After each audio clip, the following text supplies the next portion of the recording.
Okay, so I've got this question from a lot of people about remedies and their miasms, and especially how do you find the miasmatic landscape within a remedy. And many people have wrote there are lots of discrepancies between various authors on what miasm a remedy belongs to. So how do we understand that? So what I've done today is I'm going to give you the example of Pulsatilla, and you're going to actually dissect and find the entire miasmatic landscape of Pulsatilla. Now you have to remember most well-proved remedies, which have been, you have expansive provings where you have information at all 4 stages, can be used as antimiasmatics across all 3 approaches, the Hahnemannian, the Kentian, and the Sankaran, right? So that's one. So you do not have to restrict to just the nosodes. Nosodes are great. They're specialized, wonderful antimiasmatic remedies, but any remedy, a polycrest remedy, can be used as an antimiasmatic. And I'll show you how, and I'm going to take the example of Pulsatilla here, all right? So let's look at first Hahnemannian way of using Pulsatilla, the Hahnemannian miasmatic way. So if you go and look into the Mathematical picture of Pulsatilla, you will find that, you go and look into the modalities and the causative factors, you'll find, it has never been well since anemia, never been well since puberty. Then you can find some bad effects from quinine, from abuse of iron tablets and suppression of menstruation. And then you can find bad effects from suppressed measles and gonorrhea. So this is very important. In Hahnemannian's miasm, remember, you have to find a never been well since syndrome, and Pulsatilla has quite a few points of sources and causative factors here. So how do you go and study? So say, for example, we're looking at measles, and we're looking at what is the picture of the never been well since syndrome of measles in Pulsatilla. So what I've done is I've opened my software here and I've put in Quest, and in Quest I've put in measles. So we're going to get all the remedies that have a top activity around the measles and, never been well since measles or issues around measles, and the picture of measles in Pulsatilla tops the list, which is not surprising. Now, if you look at all the different measles issues, you will find that, a Pulsatilla has never been well, issues around the eyes during measles and even after measles. You have issues around the ear. So we're looking at sort of after measles here. So you have headaches, pains in the head since measles. You have inflammation in the eyes and lacrimation and weakness and dimness of vision after measles. So this is the picture you're looking for. Discharges, obstruction and stopped sensation in the ears after measles, hearing impaired, nose bleeding. This is in measles, but look at this, involuntary urination after measles. So you see, we have a whole list of complaints, cough, issues around fever, which have never been well since measles. So apart from the morbillinum nosode, which is the measles nosode, Pulsatilla has a similar action or even complements the action of morbillinum if it doesn't complete the story of the taking away the never been well since syndrome after measles. So you get the point. This is how you go and learn and find out. So if somebody comes, a child comes to me and is constantly having ear discharges and deafness or impaired hearing, or coming with urination and voluntary nocturia after measles, this is the remedy I'm going to look for as an antimiasmatic according to Hahnemannian's way. All right. And that's a beautiful. So eyes and ears are the major focus, the middle ear and the eyes. In Pulsatilla after measles.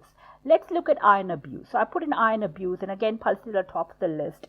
Apart from other remedies, including ferrum, right? So lots of metals in there, but Pulsatilla tops, and you can see headaches after, this is the tautopathic thing. A tautopathic has never been well since some form of supplement or some form of drug, conventional drug, supplemental drug.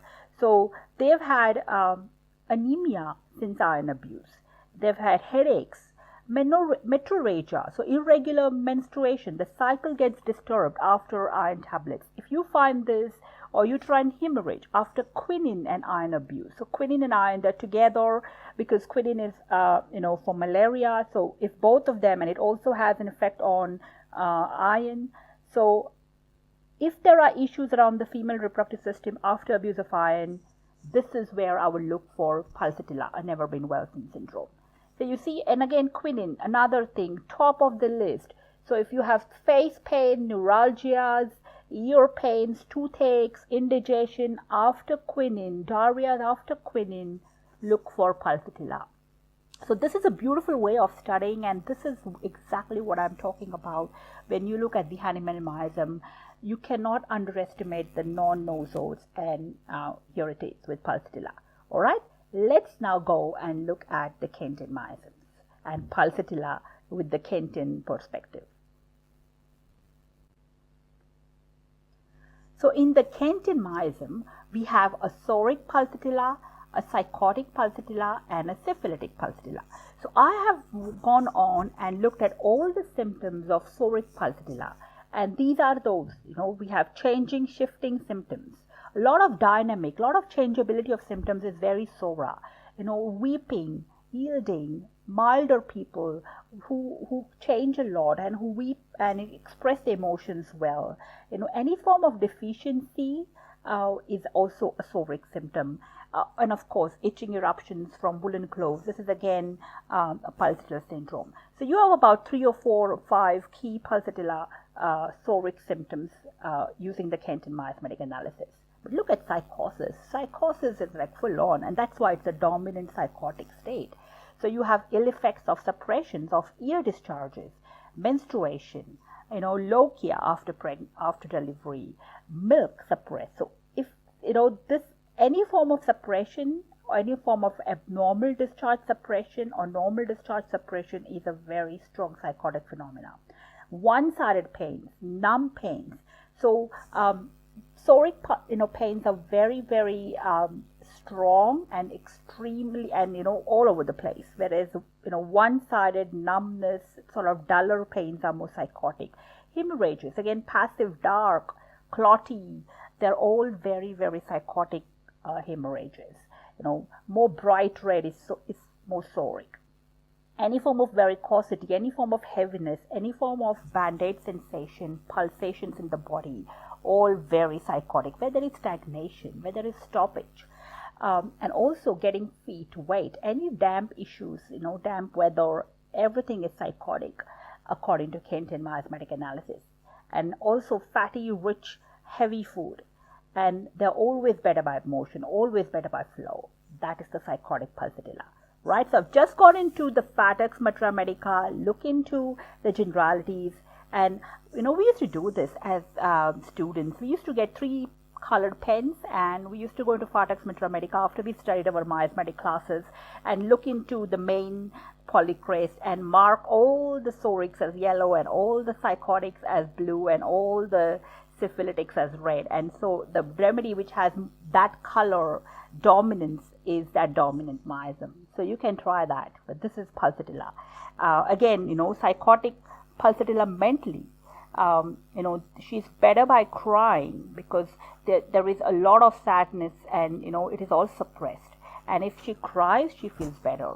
She craves for sympathy, very suspicious, fixed ideas or any form of fixity mentally, physically is psychotic. Any form of delusions which are very strong, marriage is a sin, or religious melancholy, or I should eat this food or that food, that is not good for me. All these are psychotic states of Pulsatilla. And then syphilitic. Syphilitic is any form of ulcers, destructions, tearing, scraping, destructive pains, and emaciation. Emaciation is also a syphilitic phenomena. Whenever the emaciation is accompanied by any form of neurogenic, say for example there is paralysis and then there is emaciation, or there is metabolic issues and there is emaciation, some sort of wasting diseases, that is syphilitic. So you see there are hardly 4 or 5 psora, 2 syphilis, but can you see tons of psychotic, and that's why it's a psychotic dominant. So that's Kentian Pulsatilla for you. Let's go to Sankaran's Pulsatilla. Now in Sankaran Pulsatilla, you always have to look at the bigger picture, the family picture of that remedy. Pulsatilla belongs to the Ranunculaceae family, okay? And in that family, the major issue around that family is this extreme morbid sensitivity of emotions. They're extremely on edge. They are one of the most hypersensitive group of remedies. You have Staphysagra in the same family and aconite in the same family, so you get the picture. Then there is vexation, there's mortification, there's disappointment, and one emotion on top of the other. And in Pulsatilla, what is, how you differentiate these remedies according to Sankaran's analysis is you look at the coping mechanism to these sensitivities, to these sensations. And in Pulsatilla, it is all about avoiding that situation. Any situation that causes vexation or mortification or disappointment, a Pulsatilla would avoid that. Avoiding is a very psychotic phenomena, or hiding or suppressing and, putting it under the covers. That is a psychotic phenomena. Now, how do you know this is psychosis? You don't have to completely just, go by what the books say. You have to go and do your own research. And I'll show you how vexation is avoided through proving. All right, so let's go and look at how I analyze and find out what is the miasm, because this is important work, and we'll be covering this in great detail when we do our miasm course in each of them and when we study these remedies, but I'm just showing you how you research. So what I'm going to do is I'm going to put vex, because it's an important sort of emotion of the Ranunculaceae family, and we're going to find Pulsatilla here, because there are so many remedies with vex. Okay, now in the Pulsatilla vexation, we're going to now find out, what do the authors say about the vexation, what exactly Pulsatilla copes with it. So let's just go down. There are lots of things, by different authors. Look at Rheumata Medica. After vexation, this is what Herring's writes, mental depression. So what has happened here is she's depressed after this vexation phenomena. Depression is a very psychotic phenomena. We'll just go and look more into this. Hahnemann writes, hesitates in his speech, it vexes him to have an answer. So when he's vexed, he does not speak. So this not speaking something, suppressing that sort of inward grief and silent vexation is a very psychotic phenomena. So it's basically there is a lot of hiding and lot of suppression around the vexation. It is not somebody who goes and abuses someone when he's vexed, or goes and vents out his anger. That is Sora. This inward grief, silence, hesitation in the speech, and that is a psychotic phenomenon. So you see, everywhere there is vexation, what is Pulsatilla doing? So Bonninghausen writes about the inward grief. Herring writes about, the mental depression. Hahnemann writes about he hesitates in his speech. Let's see what other authors write about that. Okay, let's go there more into Copperwet. What does he say about vexation? Peevish, capricious, though not vexed. This is interesting because, there is a lot of peevishness, there is a lot of capriciousness, but she doesn't express the vexation. So there is no expression. It's like, but there is a lot of capriciousness, a lot of dissatisfaction, a lot of peevishness, but it's never coming out there. What else? LNTF, satisfied with nothing. So similar to capriciousness and peevishness, yet not vexed. So they never express that they are vexed, but they are constantly, unsatisfied. They're constantly capricious. They're constantly peevish, and that is the Pulsatilla vexation. It is never out there in the front abusing, or it is never like aconite, completely losing their mind and completely terrorized or completely out of their state, which is a very acute phenomena, very trembling, anxious, panic, and extremes of emotions. That's not Pulsatilla. Pulsatilla is all inside, inwardness. That is where we speak about the avoidance, and that is the psychotic in Sankaran. So hope that gives you a glimpse of how you study remedies and how you find out what are the different types of miasmatic, analysis of these remedies. And you have to understand the approach. Obviously, you have to understand the Sankaran's miasmatic approach and the Kentian and the Hahnemannian quite well to be able to find the remedy understanding. But this is a beautiful way of finding a metromedica. So now you will never forget Pulsatilla, I promise. You will never forget Pulsatilla, when you use it in a Hahnemannian way with a Never-Well-Seen syndrome, or a Kentian way when you use it for the psychotic part of it, or in the Sankaran's way with avoiding that sort of morbid emotions, avoiding that fear or vexation or mortification or disappointment or grief. Alrighto, so thank you very much. Hope this makes sense. Look forward to your questions and look forward to having you in the course, in the Miasms course as well. Take care.